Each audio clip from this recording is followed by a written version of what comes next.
Hello again, and today's 1314. It's a 2-for-1 special. I did not do, well, I did yesterday's episode, and I hit the old delete button. Welcome to Category Mistake, Living with Anxiety. I am your host, your only person that talks, the man who used to have a beard but doesn't right now, but probably will soon, Richard Mariel. Thank you all for joining me. Um, so I didn't do yesterday, and well, I did, but I didn't post yesterday, and there's a couple reasons for that. Um, so I met with a couple different people yesterday, talked to a few different people yesterday, and I realized by talking to them that this podcast, this video, whatever you want to call this, um, I don't always get my thoughts out in a manner where people understand. Now, when I do this, I don't do it for other people. So I never thought, hey, what I'm saying could be construed as this. Yeah, I didn't think that way. Maybe I should have. So I took some time and I listened, I watched, I reviewed, and I realized a lot of things bother me.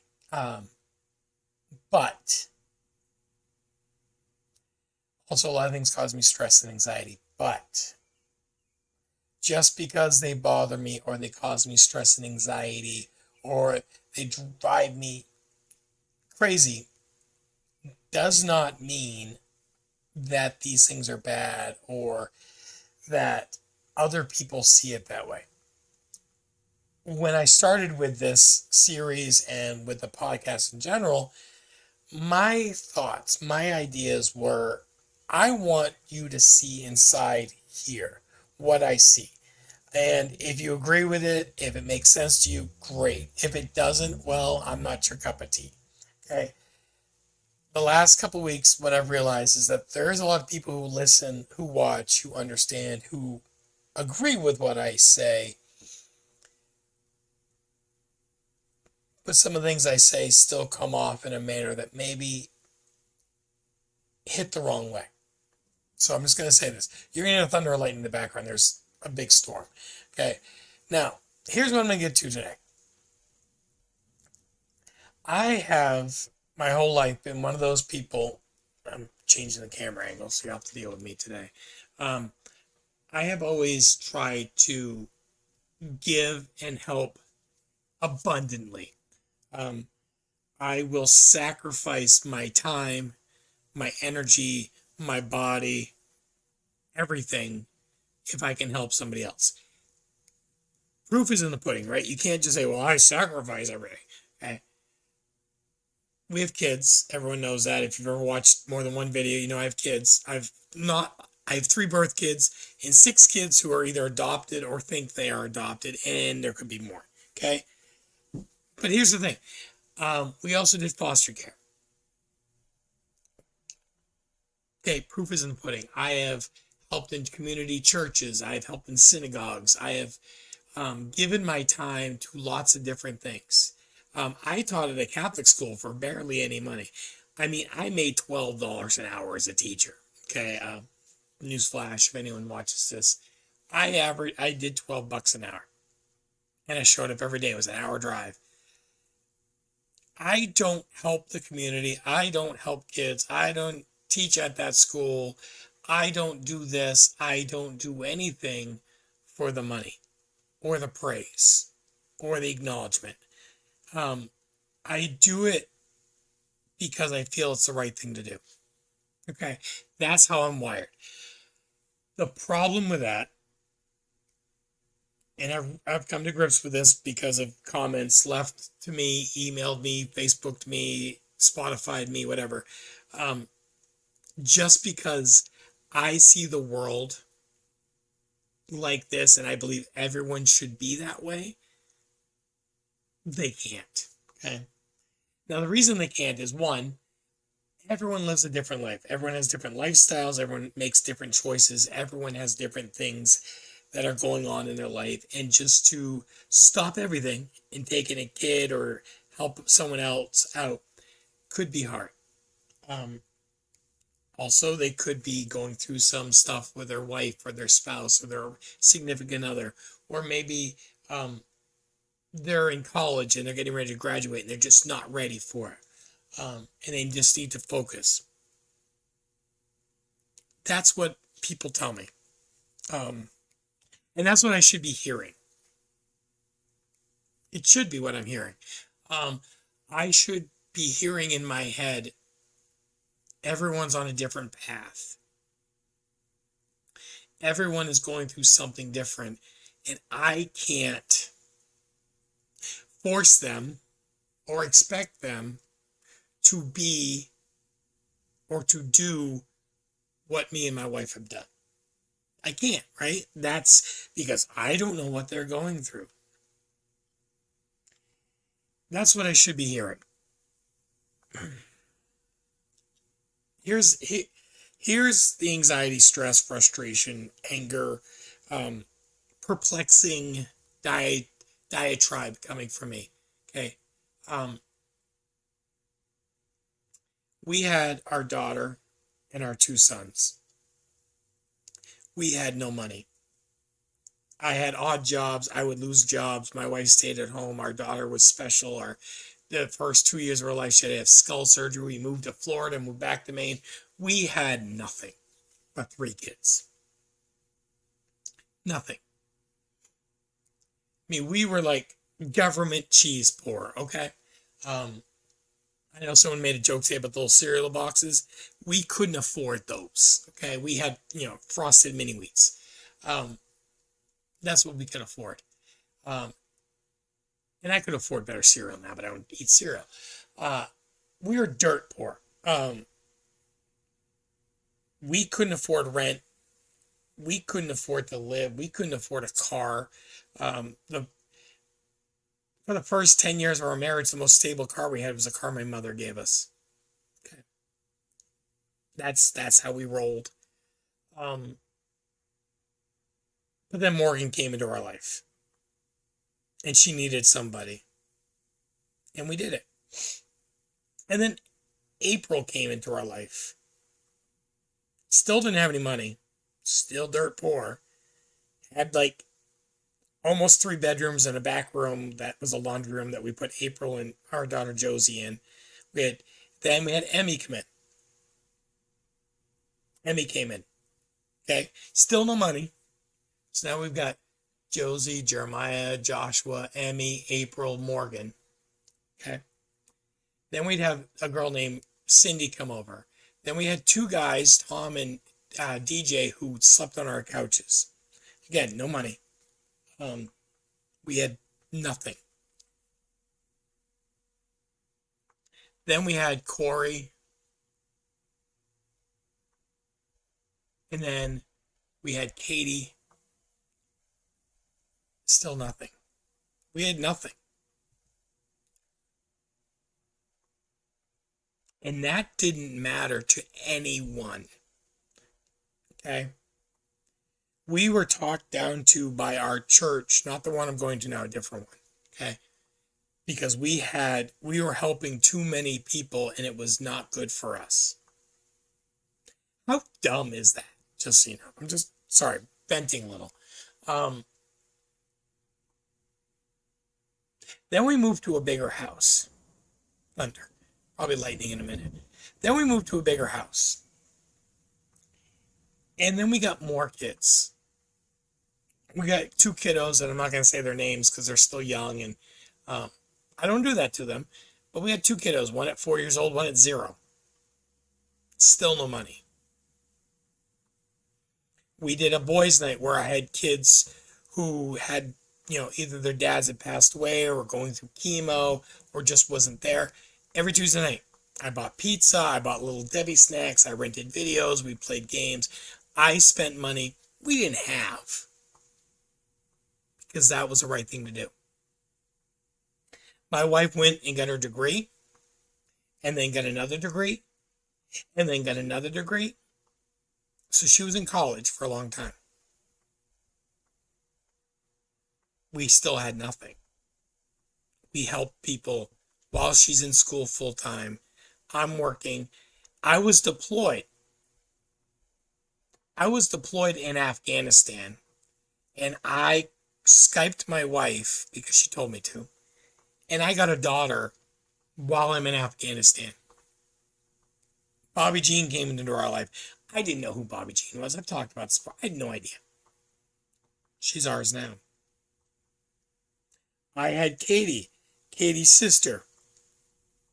Didn't like us at first. I think sometimes she still doesn't like us, but um, she's ours now too. You know why? Because we didn't ask anything from our kids other than be kind and try to love one another. And we'll love you the best we can. And sometimes we're going to fail, but we're going to be there. We don't have anything. We ate a lot of pasta. We got a lot of used furniture.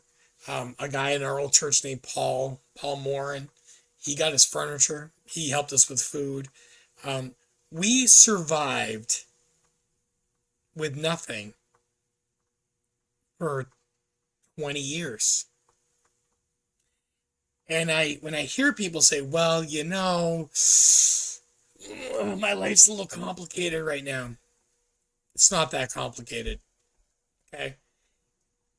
Here's the best thing about helping the community in any way. I'm not religious. Okay, go to a food bank. Go to the soup kitchen. Feed some people. It takes an hour and a half. We did it for years. Well, I want to help out in a church community. Okay. There's lots of churches. There's synagogues. There's different community churches. There's Muslim. There's Christian. There's Jewish. There's Catholic. There's everything in between. If you go into a church and say, hey, I want to help, I'll be surprised if that church is, well, no. We would love your help. Come on down. Well, I want to do this. Okay, you know what? Work with the people that do that, and when you're ready, we'll let you go. I do sound and video and lights at our church. I have offered to teach people for the last 10 years. 3 people have learned, one of which moved to Colorado. The other one's the pastor's daughter. Okay. I've offered for 10 years. No one's brought me up on it. If they want to help, I'm there to teach them how to do it. No problem. I send them my number. I send them all the information. And guess what? They don't show up. Well, we want to help our community. Okay. Special Olympics donate some time. Once a year. It's not hard. Go read a book to a kid. Go to the prisons and read it. Hang out with a guy. Just talk to him. Or a girl. Just talk to him. Go to a vet center. Maine, we got a couple of them. Go to them. Go to one in Massachusetts. Go to New Hampshire. Wherever you are. Go to one. Talk to a veteran for a while. They would love it. Most veterans, you know what we need? We need people who will just listen. They talk about how veterans don't want to talk to anybody. It's because when we talk to people, people talk to us like, oh, that must be horrible. Just shut up and let us talk. We'll let you know when we're ready for a response. But you all want it to be about you instead of, hey, just listen to somebody. This is the stuff that irritates me. I have been a landlord for about 7 years. I don't push my tenants to do a lot. I try to be a good landlord. We had really good landlords when we were dealing with this. The St. Pierre's were their name, and they were amazing.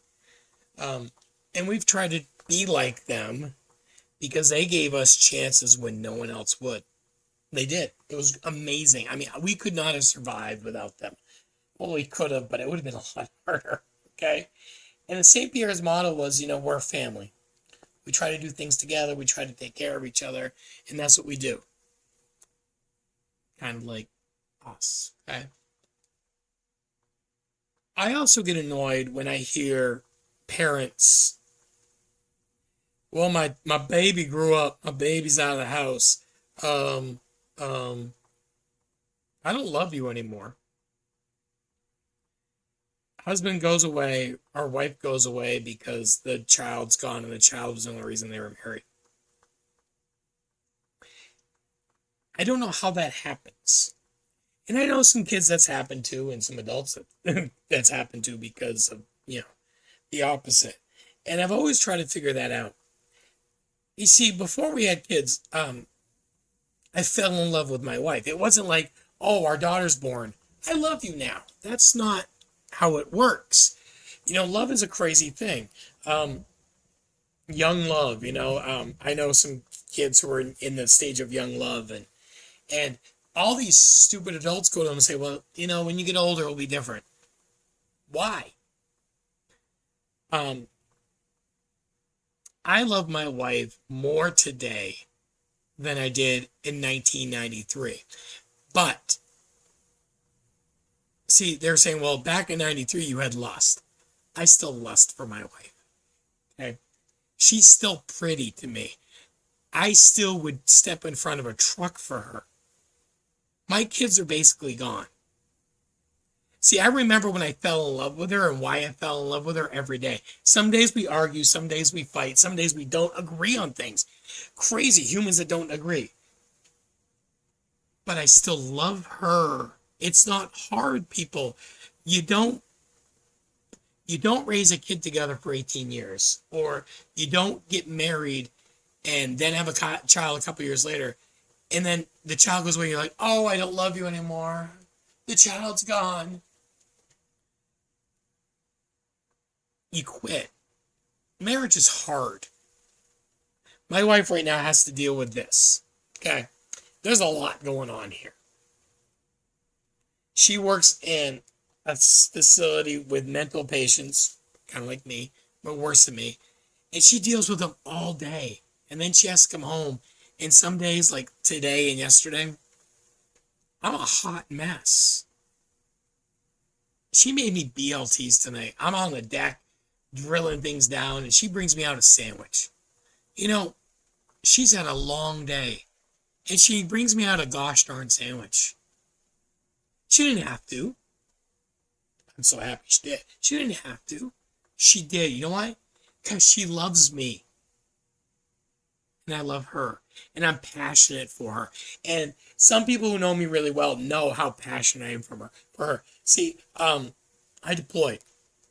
This is another thing that annoys me. So it's getting back to the point, I promise. When I deployed, there was all these married people deployed. Married. And so many of them said, I'm married, but she's cute. No one will care. Or he's cute. No one will care. And I'm watching this happen. And it's tearing me up inside. It's tearing me up inside because I could never think of even trying or thinking about or doing. I couldn't do that. And call me old-fashioned, call me funny, whatever. I said those vows and I meant them. And yes, we've had a lot more worse than better. Yes, we've had a lot more sickness than in health some days, some months, some years. But when I said till death do us part, I meant it. There's too many people quitting on their kids, on their marriages, on society, on helping others. There's too many people quitting on the simple things that used to make us humans. I can't watch the news without being ticked off. Now, I'm more right-wing than left-wing. Okay? Someone said, I'm what a Republican should be. Okay? Which is crazy. I don't like paying taxes. I don't like seeing my money go to things that it shouldn't be going to. Okay? I don't think school administrators should be paid the absorbent amount of money they get paid, and teachers get squat. Most principals and superintendents, they're a face. They don't do anything productive. And if you're a superintendent, anytime we can talk, and I will win. Because I have met many superintendents, many, and I'm not saying all, many.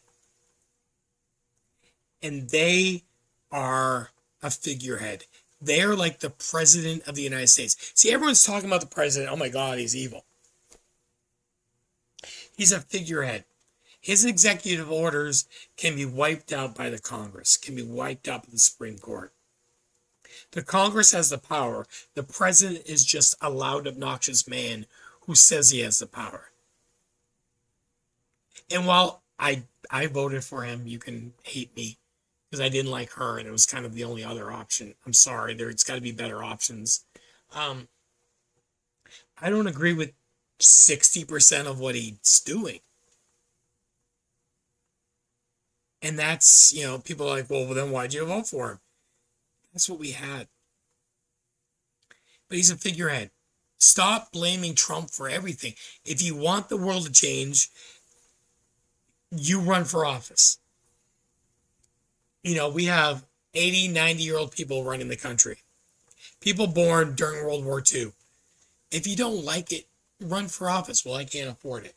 I bet if you ran for local office and then state office and then federal office, if you're not crappy at it, you'll get people who will give you money. Okay? Janet Mills won twice. Okay, we're not talking, it's not that difficult. Okay? Well, Richard, why don't you run for office? Right now, I couldn't do it. Mentally, I could not handle it. I would probably get myself in a lot of trouble. Have I thought about it? Yes. Someday would I do it? Maybe. Right now, it's not healthy for me. But there are so many people out there that bitch, moan, and complain and do nothing. They have the time, they have the money, they have the energy. They don't do it, they'd rather complain. So fix it yourself. My job, the government's job, is not to fix all your problems. If you want it fixed, run for office and change something. Or vote. Or go out and go behind a candidate and get your thoughts heard and change things. Don't sit there and say, the government sucks. The president sucks. And all you're doing is standing outside with a sign saying the president sucks. What are you doing about it? Nothing. You're putting out a sign, Trump is a Nazi.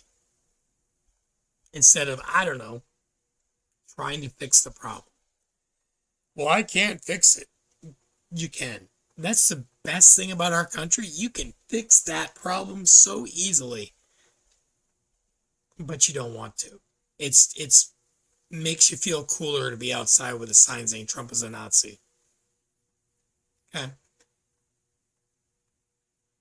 The other things that really, really irk me right now is the entitlement. The entitlement I'm seeing with certain generations. Okay, I'm Gen X. We are the screwed up generation. Yeah, everyone says it, so I'll just go with it. Okay. I have met people who are in the older generations, and some of them are great people, amazing people. But what I've realized is, and I'm hoping I don't do this, maybe I will when I get older. I feel like I'm old enough now. But what I realize is the older they're getting, the more they think the younger generation has to take care of them. Now, if you're disabled, if you are a veteran, or if you're old enough to where, you're losing your memory or physical capability, let's go. I will be there all day, all night. If you are perfectly healthy, but you're 62, why do you expect me to give you something for free? Now, I will help you. If you're like, hey, I need food, or hey, I need gas money, or hey, my car broke down. If I can help you in any way, I will be there in a snap. But when you say things like, you're being mean because you don't respect me like you should. Tell me what you want. Tell me how me speaking my mind affects your feelings, because as I've said before in some videos, I don't say it correctly. You can't make me feel anything. I feel it. Okay? It's my feelings. Now, you can say something to me that bothers me, and I take it personal and I hold a grudge and I get angry. I hold grudges. I get angry.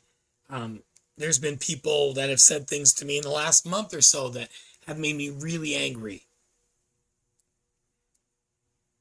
I could have said something negative about that person or those people. I didn't. I decided, for right now, the best thing to do is not talk to that person. Be polite about it and just say, hey, I need a break. We all need to do that.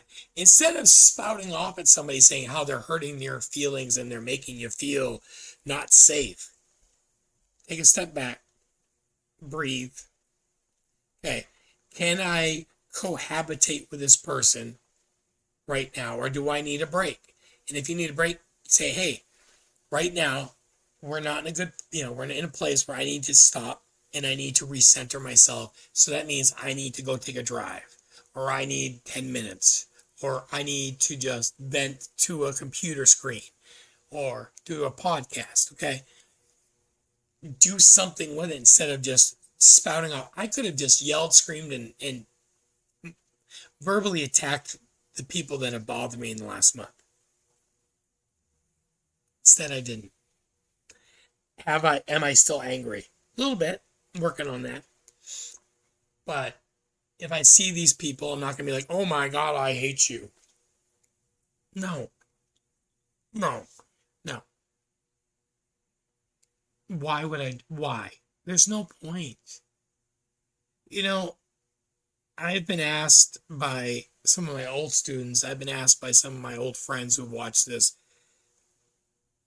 They're concerned that I'm hating or I'm getting angry at the world and I'm not in a safe, healthy place. And the truth is, they're kind of right. This is why I do this. All of us have things we do to relieve stress. Some people hit a golf ball. Some people play video games. Some people journal. Some people do jumping jacks. Some people dance. Okay, some people build a motorcycle or, do a theater play. We all do different things that help us be us. This is what I got right now. I come in this room, whichever room I'm doing in, and I say, you know what, brain, just let it go. Let it go. I talk to God and I say, God, listen, I don't know what the heck I'm doing.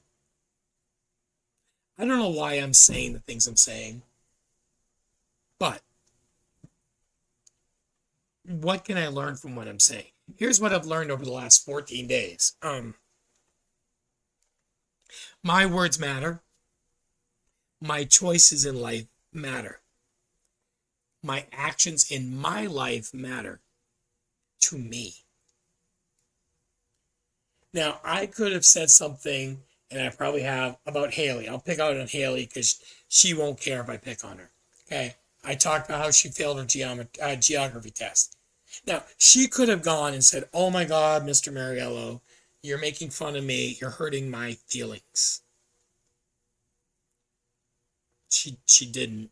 She said, yeah, I hated you for it, but I'm okay now. I do this and I go, God, listen, what do I need to learn? So here's what I've learned, okay? If something is passionate here, in my chest, in my head, in my soul, speak it, say it. But then come back to it and say, okay, listen. Why did I say that? What about this is making me like this? What is making me angry? What is making me frustrated? What is making me say these things? And here's the big kicker. Okay. Most of the time, I get an answer back of a video or an article, or something will magically pop up, not magically, but you know what I mean. Okay. And a lot of times it's things like, saying the word always. I love to say the word always. Or everyone. It's not everyone and it's not always. Okay. But I say these things because I get so passionate, I can't get my words straight. And those words are easy for me because I use them all the time. So here's a recap of the last 14 days. I'm under stress every day. I fell in October, hit my head really hard. About a month ago now, I got fired from my job. I got fired from my job because I couldn't control this anymore. My stress and anxiety got to a point where I was telling people who were way above me, basically they sucked. Okay, I couldn't control my tongue and my thoughts were going wild. After I lost my job, I started realizing everything is bothering me. The day after I lost my job, I went to the grocery store and I had a panic attack in the middle of the grocery store and just sat down and I couldn't move for 20 minutes. Okay. I talked to my therapist, my psychiatrist, and they said, oh, that's not good because it's the VA. That's their answer. Let's try these drugs. And the last 14 episodes, 2.5 weeks, has been more helpful than the drugs, has been more helpful than a lot of other things. But what I've learned is I have anxiety and stress and depression. I do. But anxiety, stress, and depression doesn't have me. I can go past this. It will take time. It will take work. Some days are going to be amazing. Some days are going to be absolutely horrible. But every day I'm going to show up. Every day I'm going to give my best. And every day I'm going to say, today is the day that I'm going to take a step forward. Yesterday and most of today, a couple steps back. Okay. I'm not going to kill myself or beat myself up or anymore about taking steps back. Because I'm not taking steps back going, I give up. It's the world is coming at me. Some say the devil's coming at me, whatever you want to say it. The world is coming after me, and I can make two choices. I can sit there, rock back and forth, and say, I want my daddy. Or I can stand up and say, I can't win today, but I'm not going to give up. And that's it. So the last 14 days, I've learned that, yes, I got some jumbled stuff going on. Yes, I don't always speak clearly and concise with my thoughts. Mostly when I'm like this, I ramble and I can't always focus. I am trying to work on that, but it's just, right now, it's not working. And yes, I have some strong opinions that a lot of people don't agree with. But that's okay, because guess what? I don't agree with them and they don't agree with me, but we can still cohabitate. So I will work on my always and there and them and everyone. I will work on my tone and tenor. And if I hear something in the beginning that maybe at the end I realize, I'll address it and tweak it and change it. I'm not going to erase it. I said it. I'm not going to go back and go, well, Okay, so yesterday's video I erased. You know why? I was angry at everybody. And I decided, you know what? This video is just hate. It's just mean. And there's no reason for it. I was having a bad day. A really bad day. But when I got home last night and I got settled, I said, no. I'm not hitting that button to put it out. I can't. So, I say so a lot too. Haley, thank you for letting me pick on you. Um, Allison, Ben, all you other kids, thank you for letting me pick on you. Um, my wife, who never watches, thank you for dealing with this. Um, and I'll be the last bluntly honest thing I'm going to say is, or the last thing I'll say before I end it is, there are a lot of people out there trying to help. There are a lot of people out there that do God's work. And there's a lot of people out there that care. The problem is those people are overwhelmed because others aren't seeing the need. They're seeing what they want and not what the world needs. I know many pastors, I know many deacons, elders, parishioners, leadership, people who should be in leadership doing the right things, helping people, being there overnight at a homeless shelter, feeding people, meeting people, doing what is needed in the world to make people better. But those people get overwhelmed because they're doing it all and others aren't picking up the slack. And that bothers me. I think that's what a couple days ago was really about when I talked about church and anxiety and the government and my anxiety. It's the saying for the Marines are the few, the proud of the Marines. The people doing the good work are fewer and not proud. They don't care about a medal. They don't care about looking good. They're just doing what they can for the human race, or for dogs, or for cats, or everything in between. There's people working animal shelters. You're awesome. That's what this is about, guys. And when I see something that bothers me, when I see something that irritates me, when I see something that I can't stand, I'm going to talk about it. And if I hurt your feelings, or if I upset you, or I say something that you know is wrong, call me out on it. I'm perfectly fine. I am a big boy. I've got 1.5 good shoulders. I'll take it. Don't sit there, stew on it, and say, well, he's wrong, and don't ever tell me. I can be wrong, but I have to know I'm wrong. You have to call me out if you think I'm wrong. Please.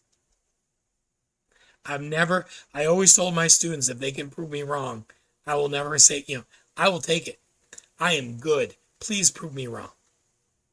Please. Because right now, I don't feel like people are even willing to do that. They just want to disagree, and they don't want to give any better option. Well, I don't agree. Why? What is your stance? What are you feeling? How do you make your stuff work? Okay, so that's it, guys.